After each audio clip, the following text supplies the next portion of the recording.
In this video, I want to go over a few concepts before you get started on your PowerPoint assignment for this week. And by this time, you should have already watched this video and looked over this website, which is from the same organization. So it goes over some very important things. Here's the video again. Talks about primary and secondary colors. It talks about the color wheel, what hue and saturation value and things like that are, and then it goes into the different types of color schemes. And so that's some of the things we're just going to kind of go over that. I'm going to present it to you in a slightly different way, just because sometimes you may not get something the first time that is presented to you, but if it's presented to you in a slightly different way, it might make a little bit more sense. Okay, so first of all, I want to show you some things that I did in Photoshop.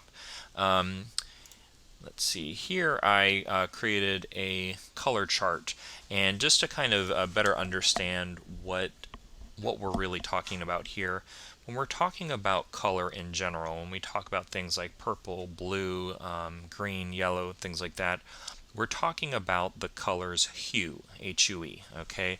So that's what is represented here.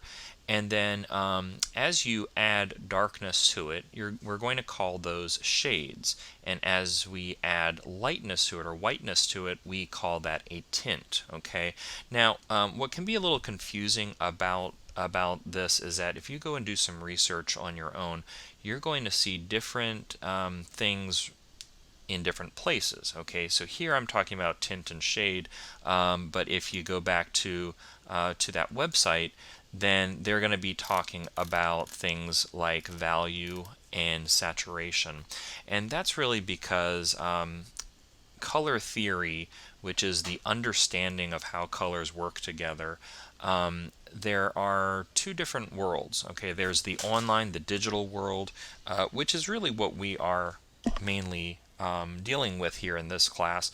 And then there is the, I guess you could call it the physical world, printing, mixing paints and things like that.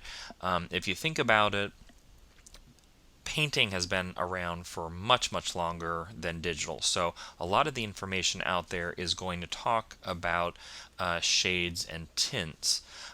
So don't be too confused by that. If I go back to Photoshop here, as you add white to it, that's tinting. As you add black to it, that's called shading. And if you think about it, that makes sense because shade is, when you go in the shade of a tree, it is darker over there. Okay, if we go back to that website though real quick, saturation is talking about the intensity of the colors. So I'm going to show you that in just a second. And then value, it seems to me that this is how I think of it. Value is really any of this here. Okay, so this, I guess, tint and shade are a way to talk about value.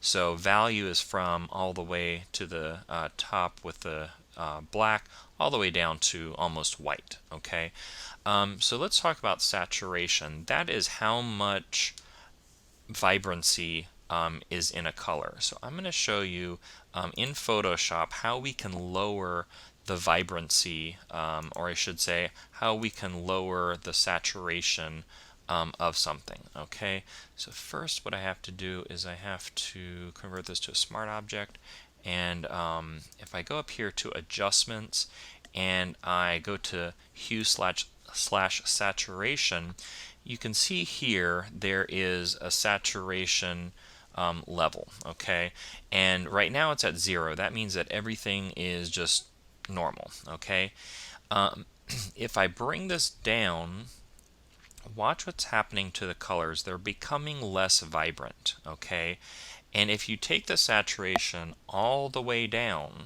to -100, you basically are looking at black and white here. Okay, so as you add a little bit more, you're starting to see a little bit of color. All right, so this is the saturation. Now what's interesting here, I created this in Photoshop using the, I'm going to call it the rainbow gradient. These are the standard hues. And if I bring this all the way up, notice it doesn't really, I mean, it changes a bit, but you don't see a lot of difference here because it's already pretty much as saturated as it's going to get. It just kind of flattens some of those colors a little bit. So saturation is the vibrancy of the color. Okay, so I'm going to go ahead and press cancel there. So again, when we're talking about the value of the color, the hue is just the regular name of it. Okay, this is a color chart that I created, and here's a color wheel. When we're talking about the hue, we're looking at this middle ring here, okay, and here are the names of the standard names of the colors. Of course, you have red, you have orange, you have green, blue, and all that like that, and some that you wouldn't really necessarily think of, like the in-betweens, the red and violet. Since we're looking at this, let's look at the basic, or what we call the primary colors: red, yellow, and blue. Of course, in elementary school or even in preschool, you might have you learned your colors. We start with red and blue, and when we mix these two together, when we mix red and blue, of course we get purple, or in this case we call it violet, but it's the same thing. When we add blue and yellow together, we get green, and when we add yellow and red together, we get orange. So what I'm going to do is I'm going to show you that the color wheel is set up in a very, very specific way. Okay, you start with your primary colors, your red, blue, and yellow, and then we kind of meet in the middle, and we call those secondary colors. The blue and red make violet, the red and yellow make orange, and the blue and the yellow make green. Okay, and then they go a step further here, and I'm going to go ahead and turn this off so you can see.